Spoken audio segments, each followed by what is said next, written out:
Hello दोस्तों, Rohit horror story में आपका स्वागत है। और मैं रोहित फिर से हाजिर हूँ एक सच्ची डरावनी कहानी के साथ।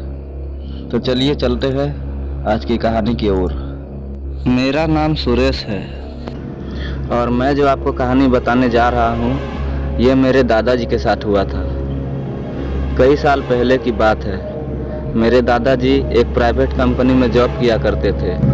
हमारा घर से दादाजी का कंपनी करीब 2.5 से 3 किलोमीटर की दूरी पर था और रास्ते में रेल की पटरियां पड़ती थी। उसी पटरियों के रास्ते दादाजी कंपनी जाया करते थे काम करने के लिए।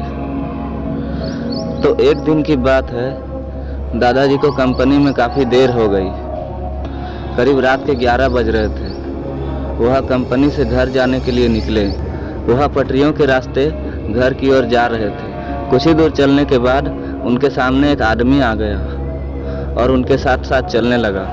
दादाजी ने भी उन पर उतना ध्यान नहीं दिया। वह सोचने लगे, चलो अकेले से तो अच्छा कोई साथी मिल गया, इससे बात करते करते घर की ओर चला जाता हूँ। तो दोनों साथ साथ चल रहे थे बातें करते करते। दादाजी की बीड़ी पीने की आदत थी, तो कुछ ही दूर चलने के बाद दादाजी ने एक बीड़ी निकाली और जलाकर बीड़ी पीते पीते घर की ओर जाने लगे। वह आदमी दादाजी से एक भारी आवाज में कहा, मुझे भी एक बीड़ी मिलेगी क्या? दादाजी ने कहा, क्यों नहीं, जरूर। और उन्होंने एक बीड़ी निकालकर उस आदमी को दे दिया। जब दादाजी उनको लाइटर देने लगे तो वह लाइटर लेने से मना कर दिया। कहने लगा, मेरे पास लाइटर है। वह आदमी और दादाजी दोनों चले जा रहे थे। पटरियों के किनारे एक कंपनी थी और उस कंपनी की हल्की हल्की रोशनी पटरियों पर आ रही थी। तो कुछ ही दूर चलने के बाद अचानक दादाजी की नज़र उस आदमी के पैरों पर पड़ी।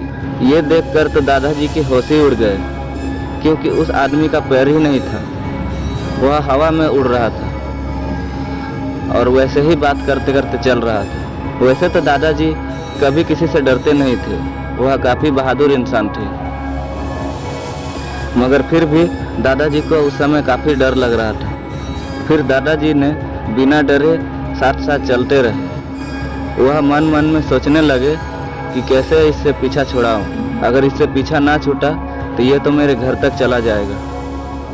वह सोचते सोचते चलने लगे कि अचानक दादाजी एक जगह रुक गए। तो वह आदमी भी उनके पास रुक गया।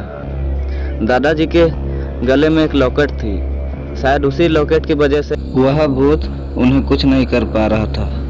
फिर दादाजी ने एक झटके से उसे धक्का दिया। वह आदमी जरा दूर चला गया और फिर क्या था, दादाजी सीधा घर की ओर भागे। भागते भागते दादाजी ने पीछे मुड़कर देखा।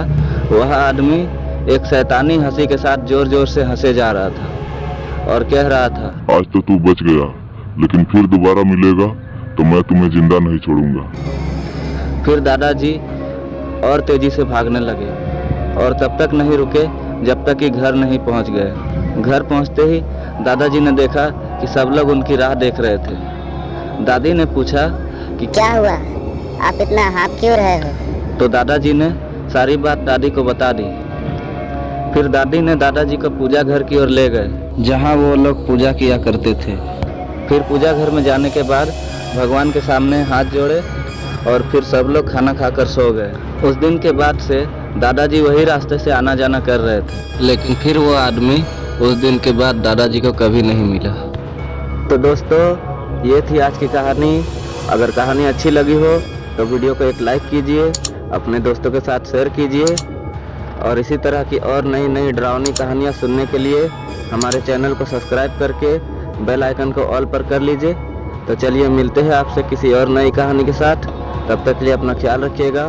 Bye and take care.